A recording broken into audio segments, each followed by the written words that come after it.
এই যে শুনছেন, আপনার সাথে আমার কিছু কথা ছিল। বিয়ের সাজে বউ সেজে ঘোমটার আড়ালে বসে থাকা মানুষটিকে বললাম। ঘোমটা না সরিয়ে আমাকে বলল, জি বলেন। শোনেন, আমার এই বিয়েতে একদম মত ছিল না, শুধুমাত্র আব্বুর কথার জন্য এই বিয়ে করতে রাজি হয়েছি আমি। আমার কথা থামিয়ে দিয়ে বলল, ও অন্য কাউকে ভালোবাসেন, তার সাথে আমাকে মিলিয়ে দিতে হবে নাকি তার জন্য আপনাকে ছেড়ে চলে যেতে হবে? আপনি যা বলবেন তাই হবে। মেয়েটির কথা শুনে অবাক হয়ে গেলাম। বাহ, এত সহজে কি মেয়েটি বুঝে গেল? ভালোই হলো, আমাকে তেমন কোনো ঝামেলার মাঝে যেতে হবে না। নিজের ভিতরে খুশিটুকু বুঝতে না দিয়ে বললাম, ঠিক তা নয়, প্রথম দেখায় একটা মেয়েকে আমার খুব ভালো লেগে যায়। কয়েকবার দূর থেকে দেখেছি, তবে কিছু বলার সাহস পাইনি। হয়তো মেয়েটি বুঝতে পেরেছে। তবে তবে কি আমাকে সাহায্য করতে হবে ওই মেয়েটিকে পাবার জন্য? বাহ, আপনি তো কিছুই বলার আগেই এমন কিছু করে ফেলবে ভাবতে পারিনি। হঠাৎ উঠেই আমার কলার ধরে বলল, কি ভাবছিস এই কথাগুলো বলবো? তোর জন্য সেই ছোট্টবেলা থেকে অপেক্ষায় ছিলাম, আর তুই কিনা অন্য মেয়েকে ভালোবাসবি। তোরে বিয়ে করছি কি ছেড়ে চলে যাওয়ার জন্য? তোরে জ্বালিয়ে মারবো, তবুও তোরে ছেড়ে কোথাও যাব না। আমার ভালোবাসার ভাগ অন্য কাউকে দিবি বল? কথাগুলো মুগ্ধ হয়ে শুনছিলাম। এতক্ষণ কি বললো আমি কিছু শুনতে পারিনি। আমি তো সেই মানুষটিকে খুঁজে পেয়েছি, সেই মায়াবী চোখগুলো, যে চোখগুলো নেশায় প্রথম দেখায় পড়ে যায়। যা নিচে গিয়ে ঘুমা, আমার সাথে তোর ঘুমাতে হবে না। কথাগুলো বলেই নিচে বালিশ চড়ে ফেলে দিল। তখন যেন বাস্তব জগতে ফিরে আসলাম। ওনার দিকে তাকিয়ে বললাম, আরে আপনি, আমি তো আপনাকে। ওই আমাকে কি এখন শুধু শুধু ভনিতা করতে হবে না। যা নিচে ঘুমা, আমার ঘুম পাচ্ছে, আমি ঘুমাবো। আরে কথাটা তো শুনবেন। কি কথা সকালে শুনবো, এখন ঘুমাবো। আর কোনো কথা বলার সুযোগ না দিয়ে শুয়ে পড়ল। আমি ঠাই জায়গায় দাঁড়িয়ে রইলাম। এতদিন শুনেছি মানুষ নিজের পায়ে কুড়াল দেয়, আর আজ আমি তার প্রত্যক্ষ প্রমাণ হয়ে রইলাম। নিজের পায়ে নিজে কুড়াল দিয়ে আঘাত করলাম। আজকে আমার বাসর রাত, তবে এটাকে বাসর রাত না বলে শাস্তির রাত বা অন্য কিছু রাত বললেও হয়তো ভুল হবে না। বাসর ঘরে অনেকটা জোর করে আমাকে পাঠিয়ে দেওয়া হলো। যদি এই বিয়েতে আমার একদম মত ছিল না, অনেকটা ইচ্ছের বিরুদ্ধে বিয়ে করতে হয়েছে। একসময় মেয়েদের বলতে শুনতাম, বিয়েতে মত না থাকা সত্ত্বেও বাবা মা বা ফ্যামিলি জোর করে বিয়ে দিয়ে দেয়। এই প্রথম মনে হয় আমি কোনো পুরুষ যে বিয়েতে ইচ্ছে না থাকা সত্ত্বেও বিয়ে করতে হয়েছে। আম্মুকে অনেকবার বলতে গিয়েও বলতে পারিনি যে আমার এই বিয়েতে মত নেই, আমি বিয়ে করব না। কিভাবে বলবো? সেই ছোটবেলা থেকে আব্বু আমার কাছে যা চেয়েছি তাই পেয়েছি, কখনোই আমাকে ফিরিয়ে দেয়নি। সেদিন হঠাৎ আব্বু আমাকে এসে বলল, তোর সাথে আমার কিছু কথা আছে। আব্বুকে হঠাৎ আমার রুমে দেখে কিছুটা অবাক হয়ে গেলাম। এই অসময়ে আমার রুমে কেন আব্বু? আব্বুকে বললাম, আব্বু কি কথা? আমার দিকে তাকিয়ে যা বললো তা শোনার জন্য মোটেও প্রস্তুত ছিলাম না। আমার বন্ধুর মেয়ের সাথে ছোটবেলায় তোমার বিয়ে ঠিক করেছি, কাল ওনাদের বাড়ি যেতে হবে, রেডি হয়ে থেকো। আব্বুর কথা শুনে অবাক হয়ে গেলাম। কি বলছে এসব? আমার বিয়ে, অথচ আমি ঠিক জানি না। কথাগুলো বলেই আব্বু চলে যায়। কতক্ষণ সময় ভাবনার বাহিরে ছিলাম জানা নেই। হঠাৎ আম্মুর ডাকে আমার ভাবনার জগতে ছেদ পড়ে। কি রে, কি ভাবিস? আমার কথা শুনে আম্মুর দিকে কিছুক্ষণ অবাক হয়ে তাকিয়ে থেকে বললাম, আম্মু এসব কি শুনি? কি সব? আমার বিয়ে ঠিক, অথচ আমি জানি না। আমাকে একবারও বললেও না। তোর কি কাউকে পছন্দ আছে? আমার মুখের দিকে তাকিয়ে রইল। হয়তো আম্মু কিছুটা বুঝতে পেরেছে। আম্মুকে বললাম, ঠিক তা না, তবে আমার বিয়ে আমাকে একবারও বললে না, একবারও জানতে চাইলে না। দেখ, তোর বাবার কাছে যা চেয়েছিস তাই দিতে চেষ্টা করেছে। তোর বাবার বন্ধুকে দেওয়া কথাটি রাখিস। আর মেয়েও অনেক লক্ষ্মী, রাজকন্যা। আমার কথাগুলো শুনে আর কিছুই বললাম না, চুপ করে মেনে নিলাম। ঠিকই তো, তবু মনকে বোঝাতে পারিনি। একদিন অফিসে যাবার পথে ভীষণ গাড়ি জ্যামে আটকে যায়। কিছু করার নেই, ব্যস্ত শহরে সবাই ব্যস্ত, কিন্তু এমন কিছু সময় কিছু করার থাকে না অপেক্ষা করা ছাড়া। ট্রাফিক পুলিশ আপ্রাণ চেষ্টা করছে জ্যাম কমাতে, কিন্তু পরিস্থিতি নিয়ন্ত্রণে আনতে সক্ষম হচ্ছে না কিছুতেই। অজ্ঞতা, আমাকে অপেক্ষা করতে হবে পরিস্থিতি স্বাভাবিক হওয়ার জন্য। আমিও তাই করছি। গাড়িতে বসে থাকতে থাকতে আমার চোখ আটকে গেল একটা মেয়েকে দেখে। আমি বেশ কয়েকবার তাকিয়ে দেখি তাকে। আমার সর্বনাশের শুরু। খুব মায়াবী মোহনীয় চেহারা, দেখলেই চোখ আটকে যাওয়ার মতো। এক পলক দেখে চোখ ফেরাতে পারলাম না। আমি চোখ ঘুরিয়ে নিলাম, কিন্তু চোখ দুটো বারবার ওর দিকে চলে যাচ্ছে। আমি চোখ বন্ধ করে মনকে বোঝাতে থাকি, কিন্তু আমি পারিনি। আবারও তাকিয়ে দেখছিলাম। সেদিন বারবার মনে মনে অস্থির একটা অনুভূতি সৃষ্টি হচ্ছিল, শুধু তাকিয়ে থাকতে মন চাচ্ছিল। সেদিন মাথায় শুধু সেই মেয়েটি ঘুরছিল, কোনো কাজে মন বসাতে পারলাম না।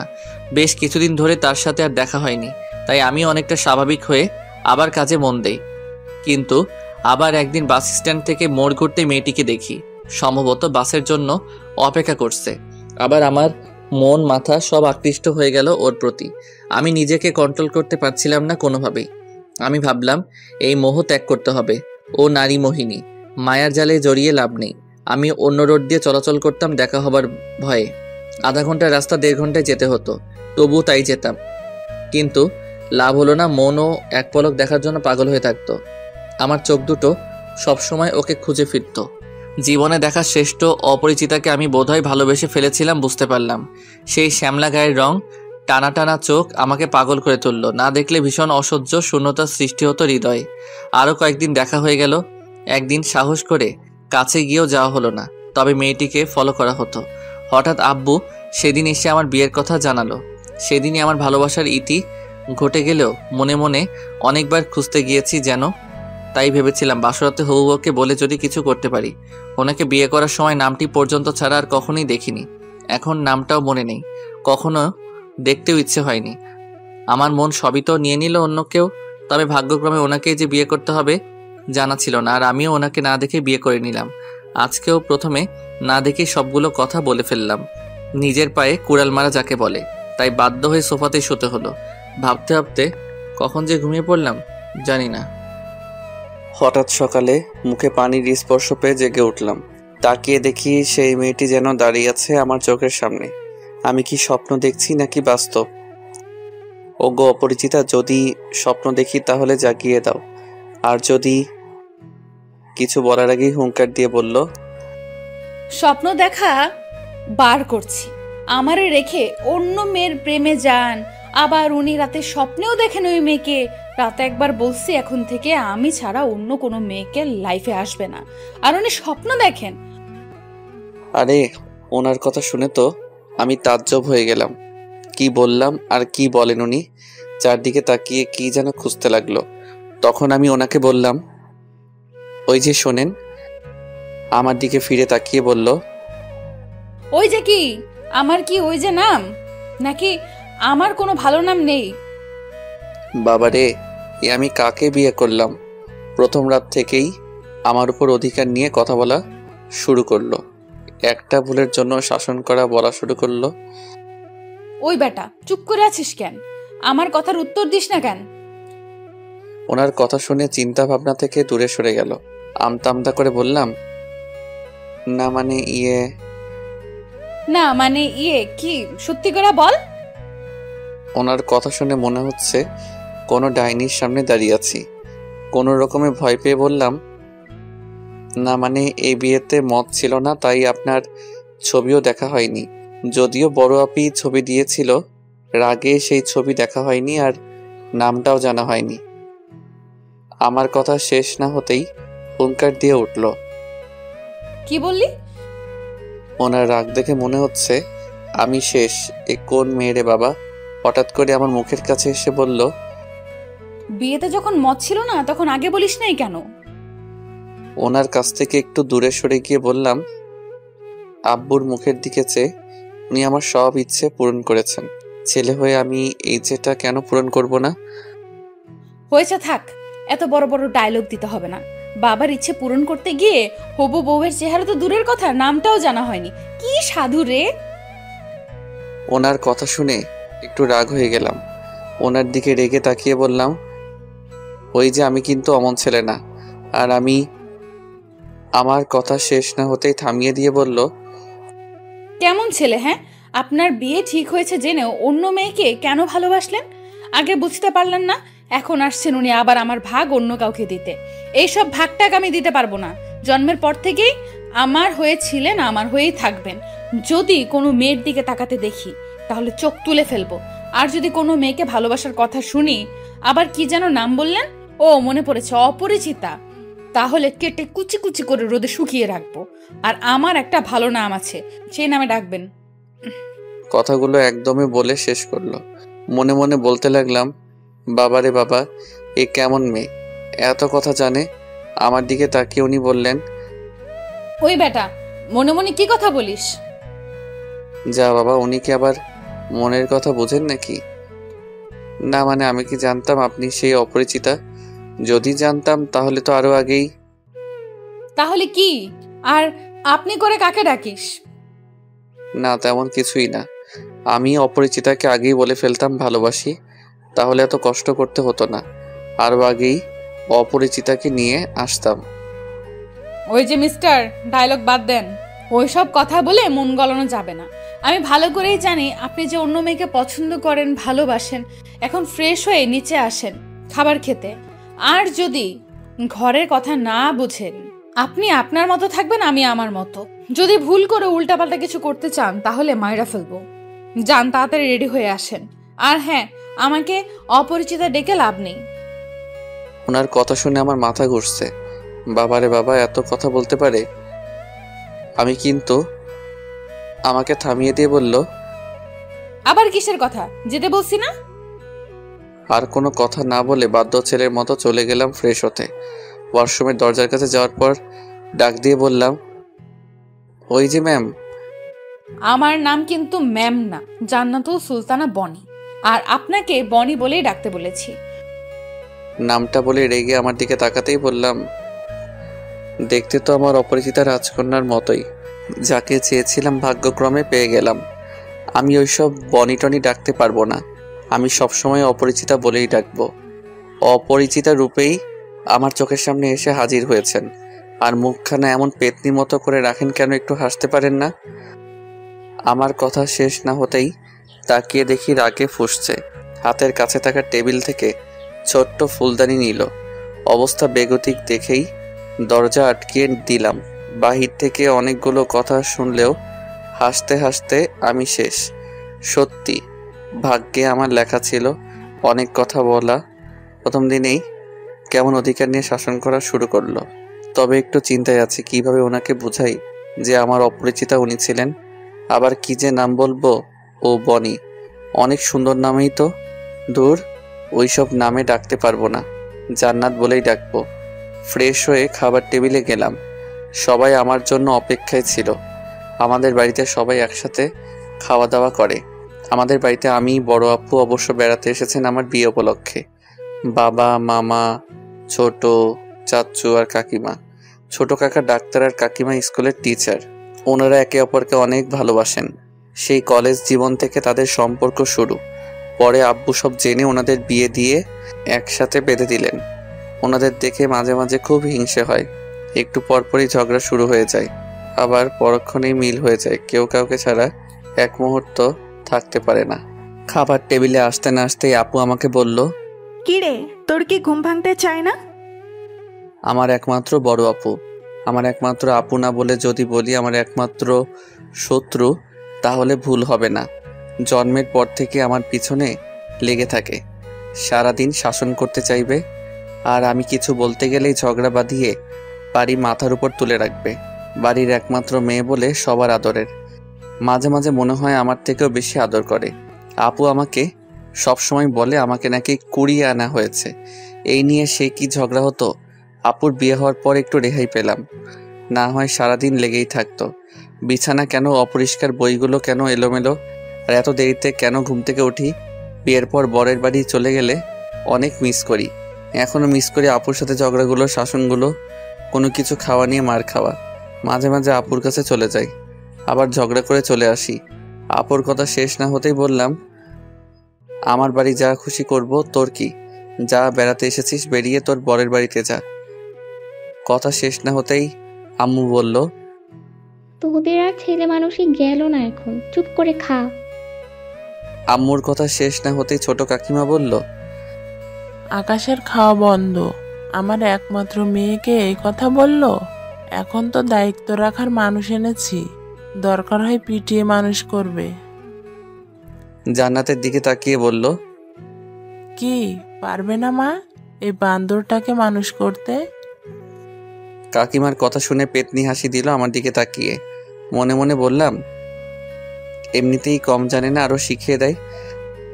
আপুর মুখে হাসি ফুটে উঠল। চাচু কি বলতে গিয়েও বলতে পারল না। আব্বু থামিয়ে দিয়ে বলল, হয়েছে, সবাই চুপ করে খাও, ক্ষুধায় পেট চুচু করছে। ওই আকাশের সাথে জান্নাত মামুনিকে বসতে দে। আপু উঠে গিয়ে অপরিচিতাকে আমার পাশে বসতে দিল।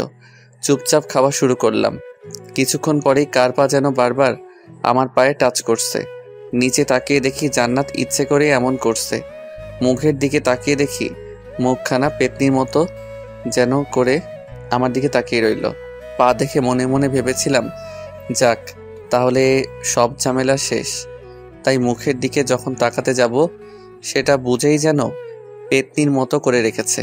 কি মেরে বাবা! খাওয়া শেষ না হতেই জান্নাতের বান্ধবীরা দেখতে আসলো জান্নাতকে। জান্নাতের সাথে সেদিন দেখা সেই মেয়েটিকেও দেখলাম। যাক তাহলে যদি কিছু বলতে পারি। জান্নাতের 5 বান্ধবী আসলো, সবার সাথেই কুশল বিনিময় করলাম, সবার খোঁজ খবর নিলাম। সেখানে ফর্সা করে একটা মেয়ে ছিল। আমাকে দুলাভাই ডেকে হাত মেলাতেই হাত বাড়িয়ে দিল। ভদ্রতার জন্য আমিও হাত বাড়িয়ে দিলাম। যদিও কখনো কোনো মেয়ের সাথে তেমনভাবে কথাও বলা হয়নি কখনো। হাত ধরে জান্নাতের দিকে তাকিয়ে বুঝলাম অনেক বড় কিছু একটা হতে চলেছে। জান্নাত আমার দিকে রাগী চোখে তাকিয়ে ওর বান্ধবীদের বলল, তোরা বস, আমি চা করে নিয়ে আসি। যাওয়ার আগে তার বান্ধবীর দিকে তাকিয়ে বলল, যেভাবে ধরে আছিস যেন চুম্বকের মতো আমার বরের কাছে আসতে চাইছিস। হাতটা এখন ছাড়। জান্নাতের কথা শুনে আমি কিছুটা লজ্জা পেয়ে মাথা নিচু করে ফেললাম। তখন তার বান্ধবী বলল, কেন, ভাগ নিলে কি কম পড়বে? ভুলেও ওই কথা বলবি না, কখনোই ভাগ দিব না। আমার দিকে তাকিয়ে বলল, ওই উপরে আসতে একটু কাজ আছে, তোরা বস, আমি চা করে নিয়ে আসি। জান্নাতের কথা শুনে রুমে আসতেই সেই ফুলদানি হাতে নিয়ে বলল, ওই তো সমস্যা কি? জান্নাতের দিকে তাকিয়ে দেখি আমার দিকে তাকিয়ে আছে, চোখের পাতা ফেলারও নাম নেই। জান্নাতের কথা শুনে যতটা না অবাক হলাম তার থেকে বেশি ভয় পেলাম তার হাতে ফুলদানি দেখে। আবার কি না কি করে বসে। জান্নাতের দিকে ভয়ে ভয়ে তাকিয়ে বললাম, আমি আবার কি করলাম? কি করিস নাই মানে? সুন্দরী মাইয়া দেখলেই কি হাত ধরতে মন চায়? রাগে চোখ মুখ লাল করে বলল।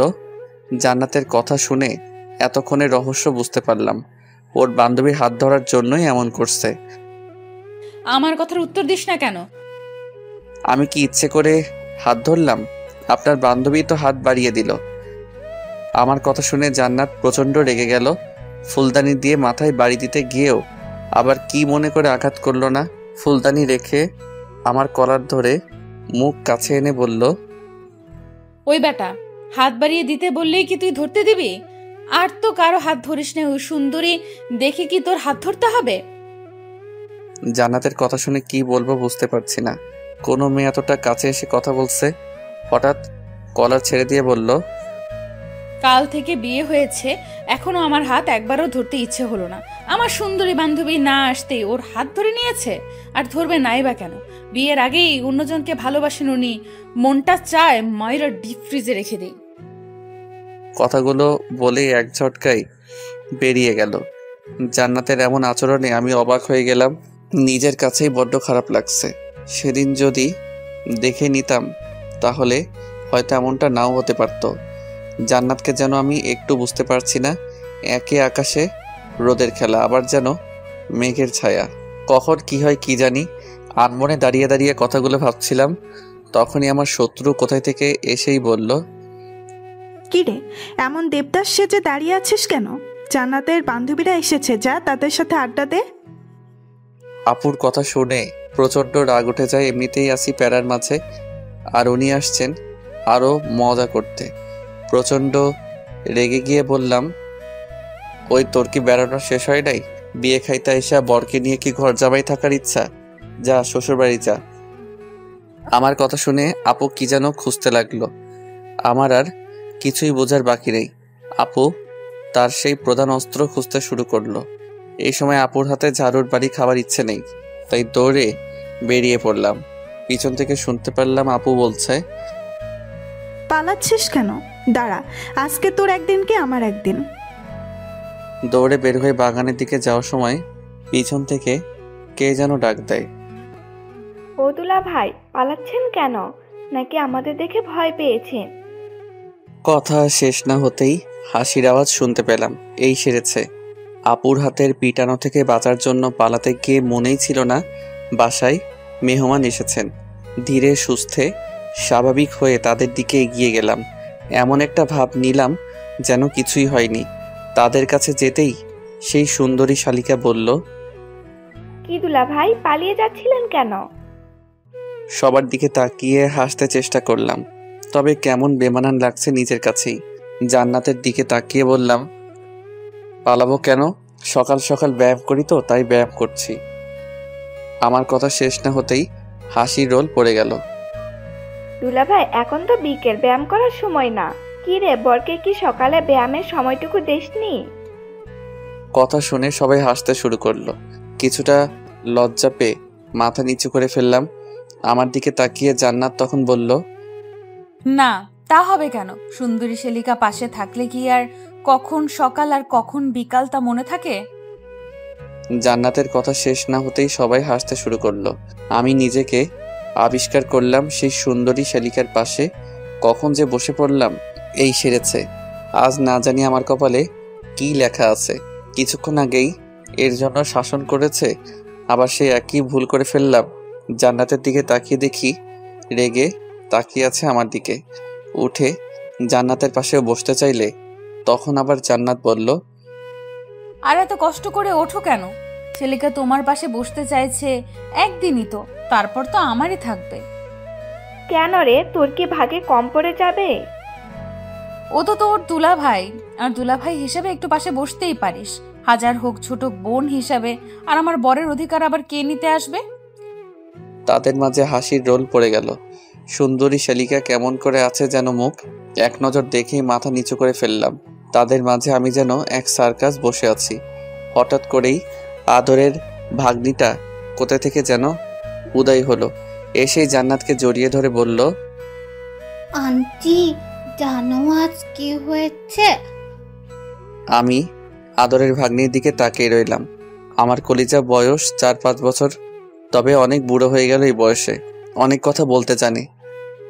মামুনি, কি হয়েছে? মামাকে না আম্মু দৌড়া নিতেছে। আম্মুকে কি যেন বলেছে, আর আম্মু আর কিছু বলার আগেই বুঝতে অসুবিধা হলো না কি বলতে চাচ্ছে। এই পাকনি বুড়িটা তাহলে সব দেখেছে। এক ঝাটকায় উঠে গেলাম। ও যদি কিছু বলে তাহলে আমার মান সম্মান শেষ। তাই কিছু বলার আগেই ওর মুখ ধরে বললাম, আম্মু কিছুই হয়নি, তোমাকে বিকালে ঘুরতে নিয়ে যাব, অনেক আইসক্রিম কিনে দিব। ওই, তুমি ওর মুখ ধরলে কেন? ও কি বলতে চায় বলতে দাও। মনে মনে বলতে লাগলাম, আর কিছুই বলে আমার মান সম্মান শেষ করতে হবে না। ও তো কিছুই বলবে না বলেই করে করে দিয়ে সেখান থেকে নিয়ে আসলাম। পাকনি বুড়িটা মুখ থেকে একবার হাত ফুসকে যাবার পর বলতে লাগলো, না, আমি বলবো, আমাকে ছেড়ে দাও মামা। আর কিছু বলতে না দিয়ে আইসক্রিমের লোভ দেখিয়ে নিয়ে আসলাম। সেই যাত্রায় বেঁচে গেলাম। বিকেল বেলায় জান্নাত আর তার বান্ধবীদের নিয়ে ঘুরতে বের হলাম। এই এলাকায় আব্বুকে সবাই সম্মান করেন। আমাদের পরিবারের সবাইকে চিনেন। যে কোনো বিপদে আব্বু তাদের বিপদে এগিয়ে আসেন। রাস্তা দিয়ে হাঁটার সময় জান্নাতের পাশে সবসময় আদরে ছোট্ট আম্মু, আপু আর অপরিচিতের বান্ধবীর মনে। আমি আর জান্নাত পিছনে পিছনে হাঁটছি, দুজনেই চুপচাপ। কারো মুখে কোনো কথা নেই। অনেকবার কথা বলতে গিয়েও কিছু বলতে পারিনি। আবার যদি কিছু মনে করে আর কি বলবো সেটাই ভেবে পাচ্ছি না। হঠাৎ জান্নাত দাঁড়িয়ে যায়। জান্নাত দাঁড়িয়ে যাওয়ার পর আমিও সাথে সাথে দাঁড়িয়ে যাই। জান্নাতের দিকে তাকিয়ে এই প্রথম বললাম, কি হলো, দাঁড়িয়ে পড়লেন যে? আমি কি কোনো মূর্তির সাথে হাঁটছি যে কোনো কথা বলতে জানে না? সারাটি রাস্তায় একটা কথাও বলেনি। আর আমার হাত কি এতই নোংরা যে ধরা যাবে না? না দেখতে এতটাই বাজে? কথাগুলো শুনে জান্নাতের চোখের দিকে তাকিয়ে দেখি পানি জমে আছে, যেন হয়তো অভিমান করে আছে। কোনো কিছু না ভেবেই সরাসরি হাত ধরে ফেললাম। জান্নাতের ঠোঁটের কিনারায় হাসি ফুটে উঠল মুহূর্তেই। জান্নাতের হাত ধরতে না ধরতে হঠাৎ পাকনা বুড়িটা চিৎকার দিয়ে বলল, আম্মু দেখো, মামা হাত ধরেছে আন্টির। আমাকে ছাড়া কারো হাত ধরতে দেব না। আমার হাত ধরনি কেন? কথাগুলো বলেই আপুর হাত থেকে ছুটে এসে হাত ছাড়িয়ে নিল জান্নাতের। সবাই আমাদের দিকে তাকিয়ে মুচকি মুচকি হাসতে শুরু করলো। আপু অনেক বুঝিয়ে কিছু বলতে পারলো না। অজ্ঞতা এক হাত জান্নাতকে ধরে অন্য হাতে মামুনিকে ধরলাম। জান্নাত আমার দিকে তাকিয়ে মুচকি মুচকি হাসতে শুরু করলো। সারা রাস্তায় দুষ্টুমি করে আসলো মামুনি। একবার এ হাত ধরে, আবার একটু পর অন্য হাত ধরে। জান্নাত তার কাণ্ড দেখে হাসতে থাকে। সন্ধ্যার দিকে বাসায় ফিরে ফ্রেশ হলাম। জান্নাতের বান্ধবীরা চলে যায়। রাতে খাওয়া দাওয়া শেষ করে ঘুমাতে গেলাম। বিছানায় উঠতে না বসতেই জান্নাত বলল, কি আপনি উপরে কেন? সোফায় গিয়ে ঘুমান। মানে সোফায় কেন ঘুমাবো? আমি তো কি? ও হাত ধরতে দিলাম বলেই কি এইখানে ঘুমাতে হবে?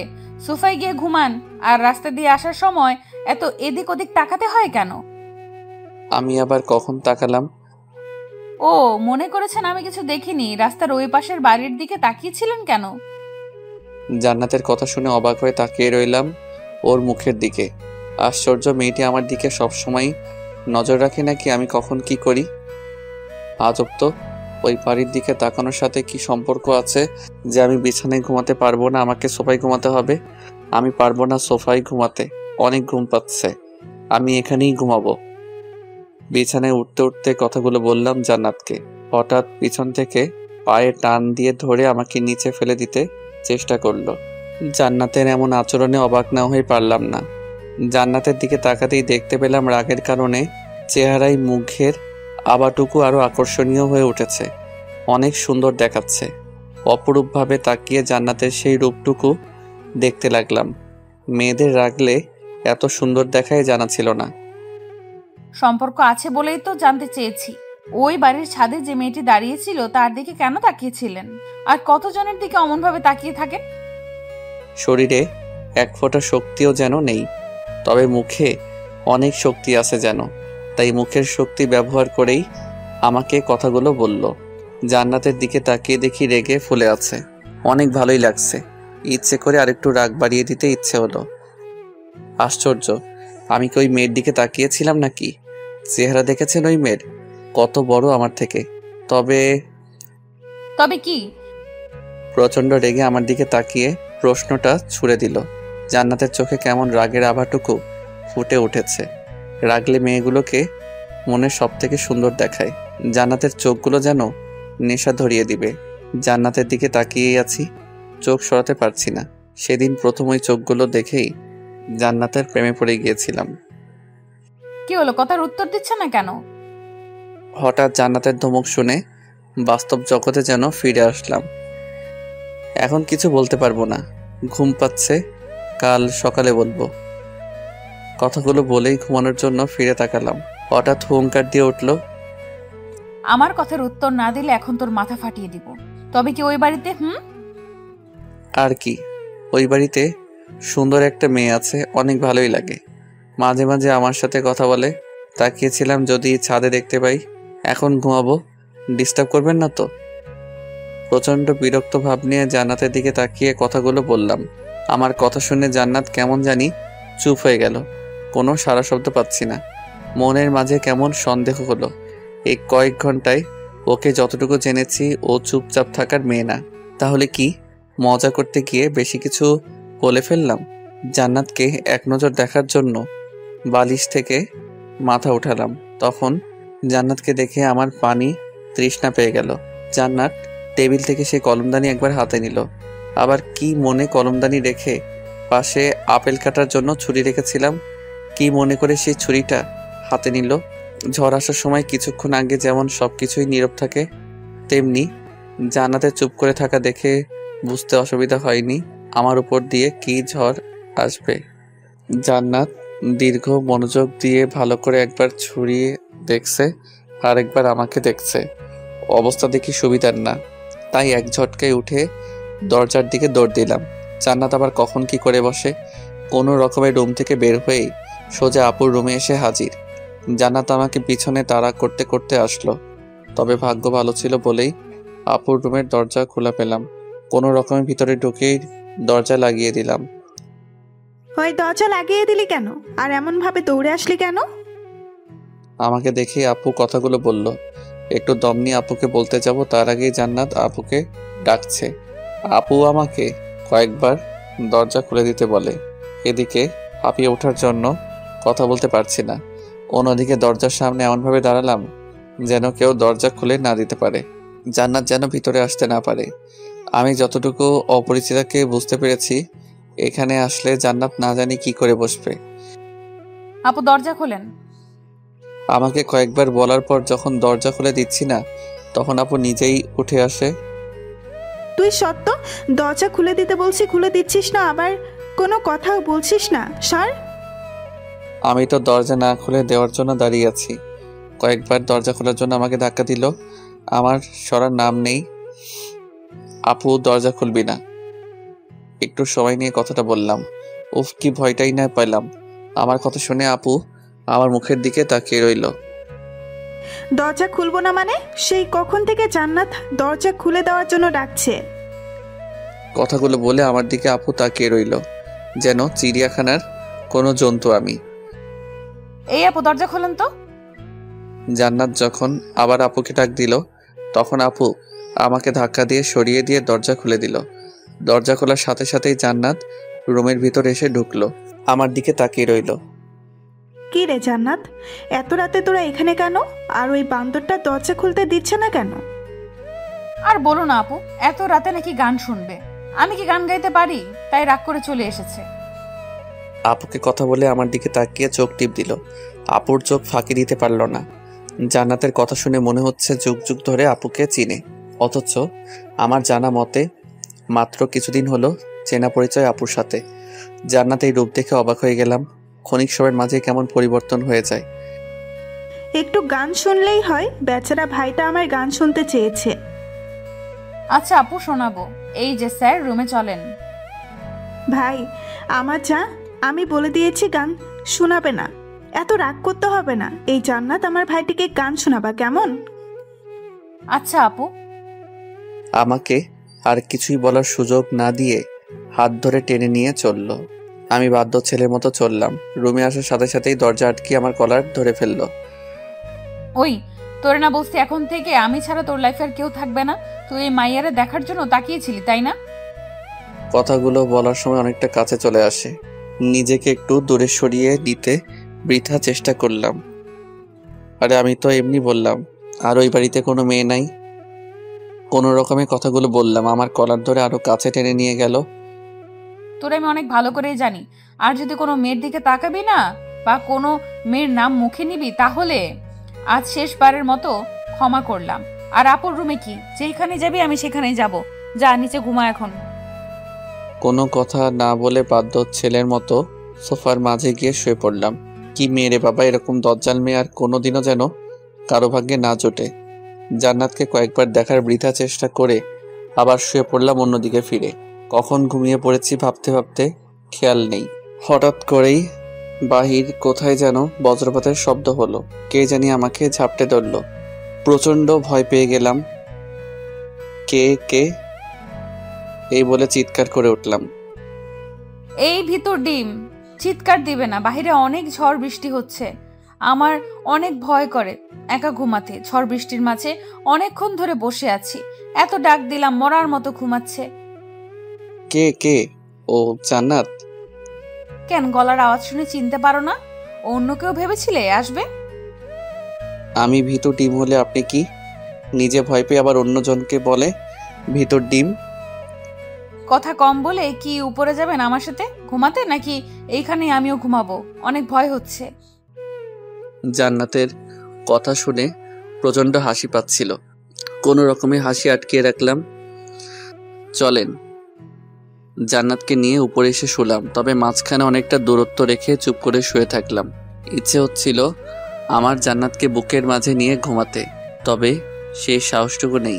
তাই অন্যদিকে ফিরে শুয়ে আছি। অনেক রাত হয়ে গেলেও চোখে ঘুম নেই। ঘুমটুকু যেন হারিয়ে গেল। অনেক ভাবনারা যেন মাথায় এসে হাজির হলো। আমি কি দেখতে এতটাই বাজে যে আমার দিকে ফিরে ঘুমানো যায় না? আমার একটু জড়িয়ে ধরা যায় না? জান্নাতের কথা শুনে চমকে উঠলাম। মেয়েটি এখনো ঘুমায়নি। জান্নাতের দিকে ফিরে তাকালাম। না মানে না মানে কি? বললাম যে ঝড় বৃষ্টির মাঝে ভয় হয়, একটু জড়িয়ে ধরলে কি হয়, ভিতর ডিম একটা। কথাগুলো বলে নিজে এসে আমাকে জড়িয়ে ধরলো। কিছুটা অবাক হলাম। আমিও জান্নাতকে বুকের মাঝে জড়িয়ে ধরলাম। মনের ইচ্ছাটা না চাইতেই পূরণ হয়ে গেল। জান্নাতকে বুকের মাঝে নিয়ে ঘুমিয়ে পড়লাম। সকালবেলায় জান্নাতের ডাকে ঘুম ভাঙলো। জান্নাতের দিকে তাকিয়ে আছি, অনেক সুন্দর দেখাচ্ছে জান্নাতকে, যেন এক রহস্যময়ী। এই যে কয়টা বাজে সেই খেয়াল আছে? জান্নাতের কথা শুনে ধ্যান ভাঙলো আমার। জান্নাতের কথা না শুনে হাত বাড়িয়ে ধরতে যাব। খবরদার, একদম টাচ করবে না। ফ্রেশ হয়ে খাবার টেবিলে যান। কয়েক পা পিছিয়ে আমাকে কথাগুলো বলে রুম থেকে বেরিয়ে গেল। আমাকে আর কোনো কথা বলার সুযোগ দিল না। জান্নাতের কথা ভাবতে ভাবতে আবার কখন ঘুমিয়ে পড়লাম জানি না। হঠাৎ করে চিৎকার শুনে ঘুম ভেঙে গেল। চোখ খুলে তাকিয়ে দেখি ছোট মামুনি দাঁড়িয়ে আছে।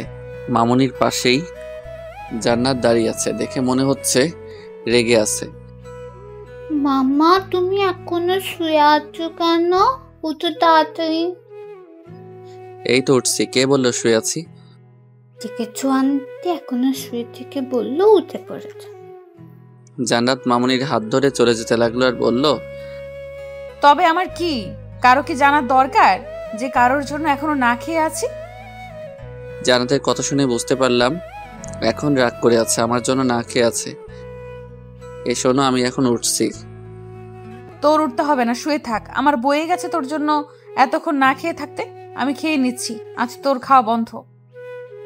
জান্নাত কথাগুলো বলে চলে গেল। একবারও পিছন ফিরে তাকালো না। শুধু জান্নাতের চলে যাওয়াটুকুই দেখলাম। কাজটা একদম ঠিক হয়নি। আর যাই হোক, মেয়েটি অনেক ভালো, একটু রাগী, তবে নিজের অধিকারটুকু নিজে বুঝে নিতে এক পা পিছু পা হয় না। বড্ড ভালোই লাগে জান্নাতের শাসনগুলো। তবে জান্নাত যেন কোনো এক রহস্য ঘেরা, এগো সহজে ধরা দিতে চায় না। ক্ষণিক সময়ের জন্য কাছে এসেই আবার যেন অচেনা রূপ ধারণ করে। কথাগুলো বিছানায় বসে বসেই ভাবতে থাকি। গতকাল মেয়েটির অন্য রূপ, আর আজ সকালে অন্য রূপ, তবে অভিমানের রূপ। ভাবতেই আনমনে হেসে উঠলাম। কি রে, এখনো বসে আছিস? তোর জন্য জান্নাত না খেয়ে বসে আছে।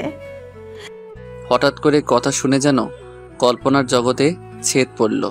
তাকিয়ে দেখি আপু আমার রুমে আসতে আসতে কথাগুলো বলল, না আপু, এই তো এখনই রেডি হয়ে আসছি। তুমি খেয়েছো? তুই এখনো মানুষ হলি না, বাদল কোথাকার। মেয়েটি অভিমান করে বসে আছে তোর সাথে খাবে বলে, আর তুই এখনো শুয়ে আছিস? কয়টা বাজে সে খেয়াল আছে তোর? সরি আপু, তুমি খেয়ে নিয়েছো? এই বাসায় তোরে ছাড়া কখনো খেয়েছি? যা তাড়াতাড়ি ফ্রেশ হয়ে খাবার টেবিলে চলে আয়। এসে তোর অপরিচিতার রাগটুকু ভাঙা।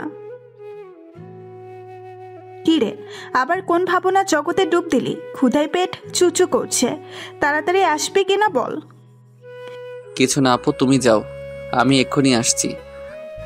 আপুকে কথাগুলো বলেই ফ্রেশ হতে উঠে পড়লাম। ফ্রেশ হয়ে খাবার টেবিলে গিয়ে দেখি আপু আর ছোট আম্মু বসে আছে। আপু, জান্নাত কোথায়? আর সবাই কি খেয়ে নিয়েছে? আপুর দিকে তাকিয়ে কথাগুলো বলতে বলতে চেয়ার টেনে নিয়ে বসলাম। সকাল থেকে মেয়েটি তোর জন্য না খেয়ে বসে আছে, আর তুই এসেই খাবার খেতে বসে পড়লি। আপু আমার দিকে তাকিয়ে রেগে কথাগুলো বলল, সরি আপু, জান্নাত এখন কোথায়? আমি গিয়ে নিয়ে আসি, তুমি বসো। বারান্দায় গিয়ে দেখ। আপু বলার সাথে সাথে বারান্দার দিকে হাঁটা দিলাম। আমাদের বাসায় 4টা বারান্দা। আসার সময় জেনে আসা হলো না কোনো বারান্দায়। এক মুহূর্ত থমকে গিয়ে ভাবতে থাকলাম কোন বারান্দায় থাকতে পারে। কিছু সময় ভেবেই আবার হাঁটা শুরু করলাম।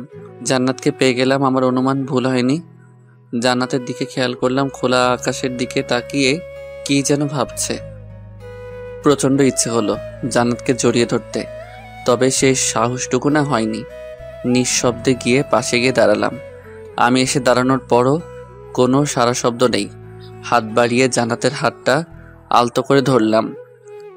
সরি, আর এমন ভুল হবে না। জান্নাত আমার দিকে ফিরে তাকালো।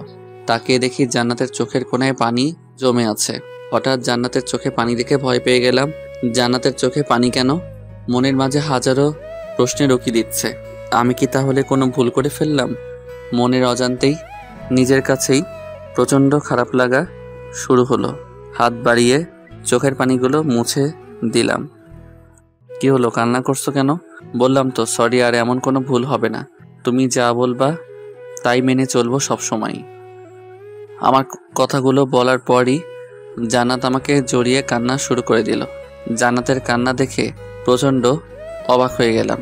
মেয়েটি তো মোটেও কান্না করার মেয়ে নয়। জান্নাতের চোখের পানিতে আমার টি শার্ট ভিজে গেল অনুভব করতে পারলাম। কি হয়েছে, কান্না করছো কেন? আমার বুক থেকে সরিয়ে চোখের পানিগুলো মুছে জান্নাতকে জিজ্ঞাসা করলাম। জান্নাত কান্না থামিয়ে আমার চোখের দিকে তাকিয়ে রইল। কি নিষ্পাপ মুখখানা, চোখে পানি জমে আছে। অপূর্ব সুন্দর লাগছে জান্নাতকে। এই পাগলি, কেন কান্না করছো? বললাম তো আর দেরি হবে না, এখন চলো একসাথে খাবো। অনেক ক্ষুধা লেগেছে, আপু আমাদের জন্য অপেক্ষায় বসে আছে। আমাকে ক্ষমা করে দেন, অনেক বড় অন্যায় করে ফেলেছি। হুট করে জান্নাতের মুখে এই কথা শুনে অবাক হয়ে গেলাম। বলছে কি মেয়েটা? কি এমন হলো যার জন্য ক্ষমা চাচ্ছে? কি হয়েছে বলবে যার জন্য এমন করে কান্না করছো? আমার দিকে অপরূপভাবে তাকিয়ে রইল। পাশে রাখা ডায়েরিটা হাতে নিয়ে আমার দিকে বাড়িয়ে দিল। তখন আমার খেয়াল গেল সেদিকে। আমি বললাম, আরে এটা তো আমার ডায়েরি। আপনার অনুমতি না নিয়ে আপনার ডায়েরিটা পড়ে ফেলেছি। জান্নাতের কথা শুনে প্রচণ্ড হাসতে ইচ্ছে হলো। আমি প্রতিদিন আমার জীবনের সবটুকু ঘটনা ডায়েরিতে লিখে রাখতে চেষ্টা করি, সবসময় লুকিয়ে রাখতে চেষ্টা করি। হয়তো কোনো কারণে পেয়ে পড়ে ফেলেছে। অন্যজনের কোনো ব্যক্তিগত জিনিস অনুমতি না নিয়ে পড়ে ফেলা অন্যায়। তবে বলল তো সেজন্য সে অনুতপ্ত। আর আমার ব্যক্তিগত তো সব কিছুই জান্নাতকে নিয়ে। আরে পাগলি, এতে কান্না করে কি আছে? আমার সব কিছুই তো তোমাকে ঘিরে, তোমাকে নিয়ে প্রত্যেকটি কথা। আর তুমি তো হলে আমার অপরিচিতা, তাহলে অপরিচিতা পড়বে না তো কে পড়বে? না, তবে আমি কি যেন বলতে চেয়েছিল। অপরিচিতার মুখ চেপে ধরলাম। আর কোনো কথা নয়, খাবার খেয়ে তোমার সাথে এই বিষয়ে কথা বলবো। এখন চলো একসাথে খাবার খাবো। জান্নাতকে আর কোনো কথা বলার সুযোগ না দিয়ে হাত ধরে নিয়ে আসলাম। খাবার টেবিলে চুপচাপ খেয়ে নিল। কোনো সারা শব্দ নেই তেমন একটা। হয়তো কিছু একটা হয়েছে যার জন্য অনুতপ্ত অপরিচিতা। খাবার নিয়ে বসে শুধু হাত নাড়িয়ে যাচ্ছে, তবে খাবার করে নাম নেই। এই জান্নাত, খাচ্ছিস না কেন? কিছু হয়েছে নাকি এই বারান্দাটা আবার তোকে কিছু বলেছে? হঠাৎ যেন চমকে উঠল আপুর কথা শুনে। আপুর দিকে চমকে তাকিয়ে রইল আর বলল, না আপু, কিছুই হয়নি, তো খাচ্ছি। বুঝেছি। শোন, এই বারান্দার যদি কিছু বলে তাহলে মেরে সোজা করে রাখবি, আর যদি তুই না পারো আমাকে বলবি, তাহলে আমি এসে আবার সোজা করে দিব। আপু কথাগুলো বলে আমার দিকে ফিরে তাকালো। আপুর উপর প্রচণ্ড রাগ হচ্ছে। এই জন্যই তো প্রেম করে বিয়ে করলে এই অবস্থা। তুই যা ডাইনি, তোর জন্য দুলাভাই সারাক্ষণ ভয় থাকে। ভাগ্যিস বিয়ের আগে ওর সাথে দেখা হয়নি, নয়তো আমারও একই দশা হতো। হঠাৎ মুখ ফসকে অপরিচিতা নামটা বেরিয়ে যায়। আমাকে ভূত দেখার মতো তাকিয়ে রইল জান্নাত আমার দিকে। আপু আমার দিকে প্রচণ্ড রেগে তাকিয়ে রইল, যেন আমাকে গিলে খাবে। কি বললি তুই? আমি ডাইনি? মামুনি, ডাইনি দেখতে কেমন? ডাইনি কি? আপুর কথা শেষ না হতে ছোট মামুনি বলে উঠল। ওর কথা শেষ না হতেই আপু ধমক দিয়ে ওঠে। ওই, তুই চুপ করবি? এই বান্দরটার সাথে থেকে দিন দিন তুইও বাতরামি শিখছিস, আর তুই আমাকে ডাইনি বললি? আপুর ধমক খেয়ে কান্না শুরু করে দেয় মামুনি। জান্নাত উঠে গিয়ে কোলে নেয়। আর আপু যেই উঠে আমার দিকে এগিয়ে আসছে, খাবার ফেলে ভো দৌড়। এখন ধরতে পারলে খবর আছে। একবার দুলাভাই সামনে ডাইনি বলেছিলাম, সেই থেকে মাঝে মাঝে নাকি দুলাভাই সুযোগ পেলেই আপুকে ছাড় দেয় না। অবশ্য এর জন্য মাঝে মাঝে না খেয়ে থাকতে হয় দুলাভাইকে, বাহিরে ঘুমাতে হয়। তবে তাদের মাঝে যে সম্পর্ক, যে কেউ দেখে হিংসা করবে। দুজন দুজনকে অনেক ভালো বোঝে। সেই ভার্সিটি থেকে তাদের সম্পর্ক। একদিন আমাদের বাসায় এসে দুলাভাই ভুল করে ডাইনি বলে ফেলেছিল। সেদিন দুলাভাই সারা রাত বাইরে থাকতে হয়েছিল আর আমাকে হাসপাতালে পাঠিয়েছিল। এই ডাকটাই একমাত্র আপু শুনতে পারে না। আপু পিছনে পিছনে এসেও আমাকে ধরতে পারেনি, রাগে ফুলে আছে। গেট পেরিয়ে বাহিরে সোজা চলে আসলাম। আমার খাবার খাওয়া হলো না, তবে জান্নাতের হাসিটুকু শুনতে পেলাম। সেই হাসিটুকু মন কাড়া ছিল। আপু শুধুমাত্র গেট টপকিয়ে বাহিরে আসতে পারল না, জান্নাত বারান্দায় এসে অনেকবার যেতে বলল, তবে আপু ভয়ে আর যেতে সাহস হয়ে উঠছে না। হঠাৎ গেটের সামনে গাড়ি এসে দাঁড়িয়ে পড়ল। তাকিয়ে দেখলাম দুলাভাই। কিরে শালাবাবু, এখানে কার জন্য অপেক্ষায় আছিস? অবাক হয়ে সেদিকে তাকাতেই দেখি দুলাভাই গাড়ি থেকে নেমে দাঁড়ালো। আমি দেখে অবাক হয়ে গেলাম। আরে আপনি কিছু না বলে চলে আসলেন? সারপ্রাইজ দিতে আসলাম, তবে তোমাকে দেখে আমি নিজেই সারপ্রাইজ হয়ে গেলাম। হাতে খাবার কেন? আর বইলেন না, আমার কপাল গুনে এমন একটা বোন পেয়েছি। আমার কথা শুনে দুলাভাই হাসতে শুরু করলো। আর আমার কপাল গুনে এমন একটা বউ পেয়েছি। এখন ভিতরে চলো। কলিং বেল দেওয়ার পর আপু দরজা খুলে নেয়। দুলাভাইকে দেখে অবাক হয়ে যায়। আরে তুমি কখন আসলে? কিছুই তো বললে না। দুলাভাই সরতেই আমাকে দেখতে পায়। আমাকে দেখেই জ্বলে ওঠে, তবে সেই যাত্রায় দুলাভাইয়ের জন্য রক্ষা পেয়ে যায়। আরে সরো তো, আগে শালার বউকে দেখে আসি, পরে কথা বলি। বিয়েতে তো থাকতে পারিনি, ছবিও দেখতে দাওনি। তোমারে ছবি দেখতে দিব, আমারে ভালো করে জানি আমি। চলো, আমিও তোমার সাথে যাব। আপুর কথা শুনে দুলাভাইয়ের চেহারা কেমন হয়ে গেল। আপু সাথে নিয়ে চলল। আমার রুমের সামনে যেতেই জান্নাতের সাথে দেখা হয়ে গেল। আপু জান্নাতকে ডাক দিল। জান্নাত তখন রুমের ভিতরে যাচ্ছিল। আপুর কথা শুনে ঘুরে তাকালো। জান্নাত দুলাভাইকে দেখেই ভূত দেখার মতো চমকে উঠল। ভাইয়া, আপনি এখানে কেন আসলেন? জান্নাতের কথা শুনে সবাই অবাক হয়ে গেলাম। তার মানে কি জান্নাত আর দুলাভাই কি পূর্ব পরিচিত? এই, তুমি কিভাবে ওকে চিনো? দুলাভাই কিছু বলতে যাওয়ার আগেই দুলাভাইকে আপু বলে বসলো। আমিও দুলাভাইয়ের মুখের দিকে তাকিয়ে রইলাম। বেচারার বুঝতে বাকি নেই যে আপু কতটুকু রেগে আছে। আরে এত চোখ রাঙানোর কি দরকার? আগে তো শুনবা আমি কিভাবে জান্নাতকে জানি। তা না শুনেই আগেই রেগে যাচ্ছ কেন? বলো কি ঘটনা? যদি মিথ্যা বলছো একটু, তোমার একদিন আর আমার যা কয়দিন লাগে বলে দিলাম। প্রচণ্ড সন্দেহ নিয়ে আপু কথাগুলো বলল দুলাভাইকে। আমি দুলাভাইয়ের দিকে অবাক হয়ে তাকিয়ে রইলাম। আচ্ছা আপু, তোমার বর কি এমন কিছু করেছে যার জন্য সন্দেহ করো? এই যে এখন দেখো, আগেই বলছি সব সময় এমন করলে অন্যরা ভাববে আমি আবার উল্টোপাল্টা কিছু করি, যার জন্য সন্দেহ করো। তুমি বলো, আজ পর্যন্ত এমন কিছু করেছি যার জন্য আমার সাথে এমন করো?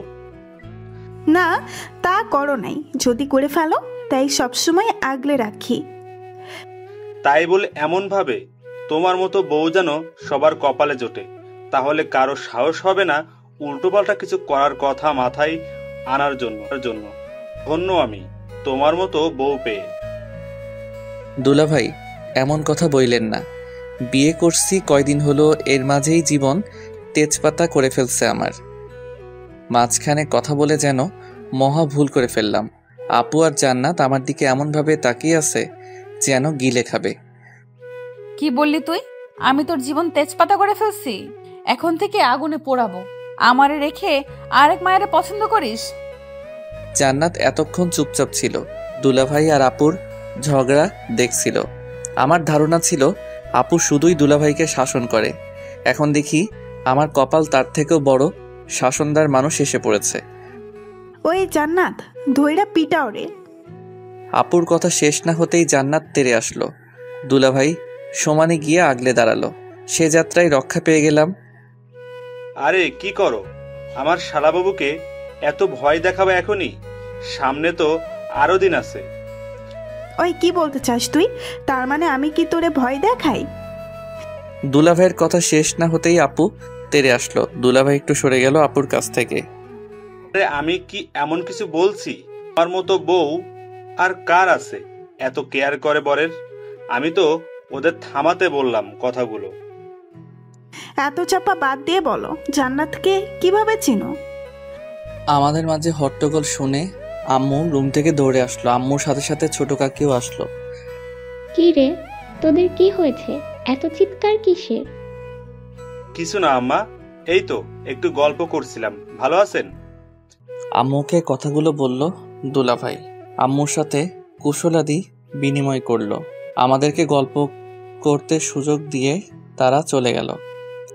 জান্নাত আগে ছিল ছোট বোন, এখন হয়েছো আমার একমাত্র শালার বউ। চা করে নিয়ে আসো, তোমার হাতে তৈরি চা খেতে খেতে গল্প করি। দুলাভাই কথা শুনে জান্নাত চা করতে চলে যায়। আমরা গিয়ে সোফায় বসি। দুলাভাই ফ্রেশ হয়ে আসলো। কিছুক্ষণ পরে জান্নাত চা রেডি করে হাজির। আমাদের চা দিয়ে আমার পাশে বসলো জান্নাত। দুলাভাই আমার দিকে কিছুক্ষণ তাকিয়ে ভালোভাবে দেখলো। আমি তো অবাক হয়ে দুলাভাইয়ের দিকে তাকিয়ে রইলাম। তোমাকে আজ কিছু সত্যি কথা শোনাতে চাই, তবে আগেই বলে রাখি, এতে কিন্তু জান্নাতের কোনো দোষ নেই। বলা যায় মনের অজান্তেই ভুল করে ফেলেছে জান্নাত। দুলাভাইয়ের কথা শুনে আমি আর আপু অবাক হয়ে গেলাম। কি বলতে চাচ্ছে, কি এমন হয়েছে? একবার জান্নাতের দিকে তাকিয়ে দেখি জান্নাত মাথা নিচু করে বসে আছে।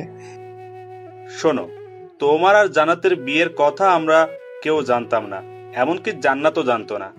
আমার কলিগ বলা যায়, একই সাথে চাকরি করি, আমার সাথে অনেক ফ্রি। হঠাৎ একদিন জান্নাতের কথা বলে, ওকে অনেক পছন্দ করে, আমাকে নিয়ে গিয়ে একদিন ওর ভালো লাগার কথা বলতে চাই। আমি ওর সাথে যাই, দুজনে টুকটাক কথা হয়েছে। আমি এইটুকু বুঝতে পেরেছি জান্নাত পছন্দ না করলেও কিছু বলতে পারছে না, তবে আবার না করতে পারছে না কিসের জন্য। হঠাৎ সেদিন আমাকে জান্নাত ফোন দিয়ে দেখা করতে বলে। আমি তো মনে মনে ধরে নিয়েছি ও রাজি হয়তো, তাই আমার কলিগকে নিয়ে দেখা করতে যাই। আমাকে দূরে নিয়ে জান্নাত সবকিছুই খুলে বলে। দুলাভাই এটুকু কথা বলে থামেন। আমি কি বলবো কিছুই ভেবে পাচ্ছি না। জান্নাতের দিকে তাকিয়ে দেখি মাথা নিচু করে সবাই বসে আছে। আরে কি হয়েছে সেটা বলবা তো, কি খুলে বলেছ? দুলাভাই কথা বন্ধ করে থাকার জন্য আপু বলল, অনেক জানার আগ্রহ নিয়ে আমরা বসে আছি, কি হয়েছে শোনার জন্য। জান্নাতের সাথে যখন দেখা করতে যাই তখন আমাকে আলাদা ডেকে নিয়ে যাই, হয়তো কিছু বলবে, তাই আমিও আমার কলিগকে রেখে যাই। ভাইয়া কেমন আছেন? হ্যাঁ ভালো, তুমি কেমন আছো? জি ভালো আছি, আপনার সাথে কিছু কথা ছিল, তাই এখানে কষ্ট করে আসতে বললাম। সমস্যা নেই, বলো কি কথা। ভাইয়া আপনি তো জানেন আপনার কলিগ আমাকে পছন্দ করে, তবে ওনাকে যে আমি পছন্দ করি না সেটা বললে ভুল হবে। তবে কি? আমার বিয়ে ঠিক হয়ে আছে।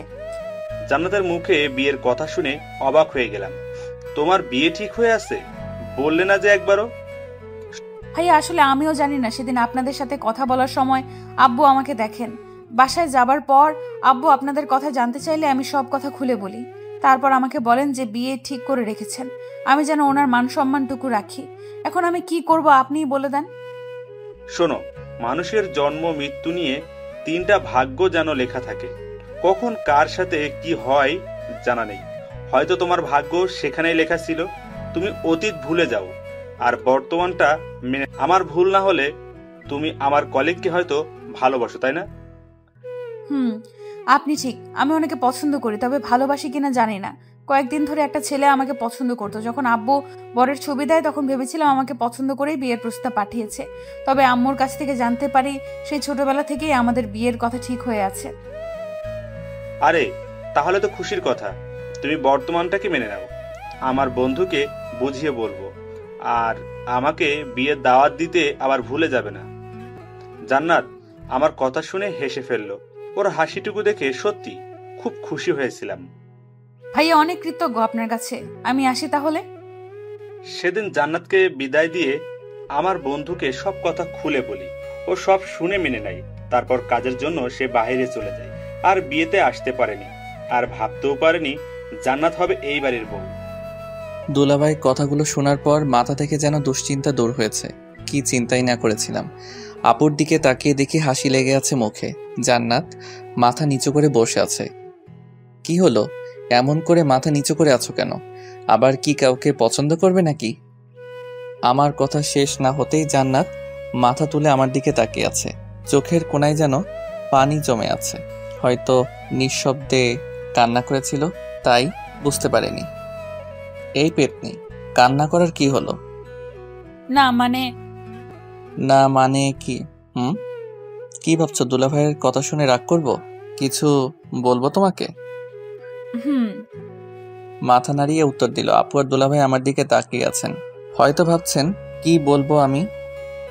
শোনো, প্রত্যেকটি মানুষের ভালো লাগা মন্দ লাগা থাকতে পারে, কারো পছন্দ অপছন্দ থাকবে, কারো জীবনের অতীতের কোনো দুর্ঘটনা থাকতে পারে।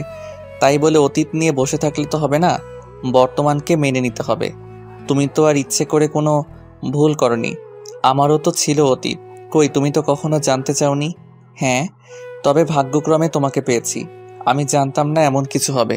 তোমার বর্তমানটাই আমার কাছে সব, আর তোমার ভবিষ্যৎটাই সব। অতীতে কি হয়েছিল কখনো জানতে চাই না, জানার কোনো ইচ্ছেও নেই। এই জন্য কি কান্না করতে হবে? যদি আমার লাইফেও এমন কিছু হতো তাহলে আমি কি করতাম? আমার কি হতো? সাবাস, এই না হলে আমার ভাই, আমিও এখন তোকে ক্ষমা করে দিলাম।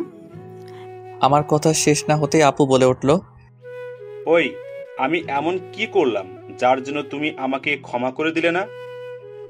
আপুর কথা শেষ হতে আপুর কাছে দুলাভাই জানতে চাইল, কেন মনে নেই সেদিন যে ফোনে কথা বললে? ওরে বাবা, ওইটা কতবার বলবো, ওইটা রং নাম্বার ছিল। আমি ইচ্ছে করে এমন করিনি। আর আমি কি তোমাকে ছাড়া অন্য কাউকে ভাবতে পারি? হয়েছে, থামো। যদি কোনোদিনও শুনি তো সেদিন দেখবে আমার রূপ কেটে ফেলবো একদম। আপু তোমরা ঝগড়া থামাবা? এত ঝগড়া করতে পারো তোমরা? তোমাদের কাছ থেকে তো আমরাও ঝগড়া। ব্যাস এইটুকু কথা বলেই থামিয়ে দিলাম। তাকিয়ে দেখি জান্নাত আমার দিকে রেগে তাকিয়ে আছে। আর কিছু বলার দরকার নেই, হিতে বিপরীত হবে। আমরা কি আপুর কাছ থেকে কি? জান্নাত প্রচন্ডভাবে রেগে তাকিয়ে আছে আমার দিকে। আরে আমি কি সেটা বলেছি নাকি আপু আর দুলাভাইয়ের মতো ঝগড়া করব? আমরা তো মিলেমিশে থাকবো, কোনো ঝগড়াই হবে না। আপু আর দুলাভাই আমার কথা শুনে আমার দিকে তাকিয়ে আছে। তুই কি বললি, আমরা ঝগড়া করি? না আপু, ভুল করে মুখ থেকে বেরিয়ে গেল। আর তুমি কি ঝগড়া করো নাকি, আমি কি সেটা বোঝাতে চেয়েছি? এমন মানুষই না। আমিও চাই জান্নাত তোমার মতো আমাকেও শাসন করবে সবসময়। দুলাভাইকে যেমন আগলে রাখো, আমাকেও জান্নাত সেভাবে আগলে রাখবে। আপুকে কোনো রকম কথাগুলো বলে দুলাভাইয়ের মুখের দিকে তাকালাম। বেচারা আমার দিকে সেই রাগী চোখে তাকিয়ে আছে, মনে হচ্ছে যেন আমাকে গিলে খাবে। আমার কথা শুনে দেখি জান্নাত মিটিমিটি হাসছে। আপু আমার দিকে তাকিয়ে আছে। আমি পারবো না, বিয়ের আগেই তো অন্য মেয়ের পেছনে ঘুরেছেন, আবার আমি কেন? ওই মেয়েকে নিয়ে আসেন। জান্নাতের কথা শুনে আপু আর দুলাভাই আমার দিকে তাকিয়ে রইল। আরে বাবা, সেই মেয়েটি তো তুমিই ছিলে। আমি কি জানতাম নাকি তুমি হবে আমার বউ? তাহলে আরো আগে থেকেই তোমার সাথে ঘুরতে পারতাম। হয়েছে জানি, আর বলতে হবে না আপনি কেমন। আমি কিছু বলতে যাব তার আগে আপু আমাকে থামিয়ে দিল। কি কথা লুকিয়ে যাচ্ছিস আমাদের কাছ থেকে? আপু আমি বলছি শোনো তাহলে। একদিন অফিসে যাওয়ার পথে জান্নাতকে দেখে ভালো লেগে যায়। তখনও জানতাম না জান্নাত হবে আমার বউ। আর ব্যাস, এখন কিছু হলেই আমি নাকি অন্য মেয়ের দিকে তাকিয়ে থাকি, অন্য মেয়েকে স্বপ্নে দেখি। আমার কথা শেষ না হতেই আপু আর দুলাভাই হাসিতে ফেটে পড়ল। দুলাভাই হাসি থামাতে পারছেন না। আমি যদি আগে জানতাম তুমি আমার শালার বউ হয়ে আসবে, তাহলে তো অন্য কাউকে ধারের কাছে ঘেঁষতেই দিতাম না। কথাগুলো বলে দুলাভাই হাসতে থাকে। হয়েছে, অন্যের জন্য ঘটকালি করতে পারেন, আর আমাকে চোখে পড়লো না। অনেক ঝগড়া হয়েছে, এখন থামেন। জান্নাত শোনো, তুমি আমার কাছ থেকে সবকিছু জেনেই আমার ভাইটিকে বিয়ে করেছো। আমার ভাইটিকে আগলে রাখার দায়িত্ব কিন্তু তোমার। ওই বান্দরটারে পারলে একটু মানুষ কইরো। আমার দিকে তাকিয়ে আপু কথাগুলো বলল। আপুর কথা শুনে আমি তো অবাক। তাহলে আপু কি সবকিছুই জানতো, আর সবকিছুই জেনেই জান্নাত আমাকে বিয়ে করেছে? আপনি চিন্তা করবেন না, দায়িত্ব ঠিকভাবে রাখবো। দেখবেন সব সময় কেমন সোজা থাকবে একদম। আমার দিকে তাকিয়ে মুচকি হাসতে থাকে। ওই, আমি মানুষ না, আমার দায়িত্ব আমি রাখতে পারবো। কোনো পেতনি ডাইনিকে দায়িত্ব দিতে হবে না। কি বললা? আপুর দিকে তাকিয়ে কথাগুলো বলতেই জান্নাত আমার দিকে রাগী চোখে তাকিয়ে রইল। অনেকটা ভয় পেয়ে গেলাম, জানি হাতের কাছে যা পাবে সেটাই নিতে ভুলে যাবে না। না, কিছু না। কিছু না মানে? আরেকবার যদি শুনি কেটে ফেলবো। বিয়ের পর সবটুকুই এখন আমার। ভুল করেও যদি অন্য মেয়ের কথা মাথায় আনিস, মাথা ফাটিয়ে দেব, কেটে ফেলবো। এমনিতেই বিয়ের আগে অন্য মেয়ের দিকে ঘুরেছিস। দেখে রাখবে, ওকে? দুলাভাই জান্নাতকে কথাগুলো বলল। আমি শুধু ভাবছি দুলাভাই আপনাকে পেলে না তার উসুল তুলে নিব। আমরা সবাই বিকেলে বাহিরে ঘুরতে যাব, তোমরা রেডি হয়ে নাও।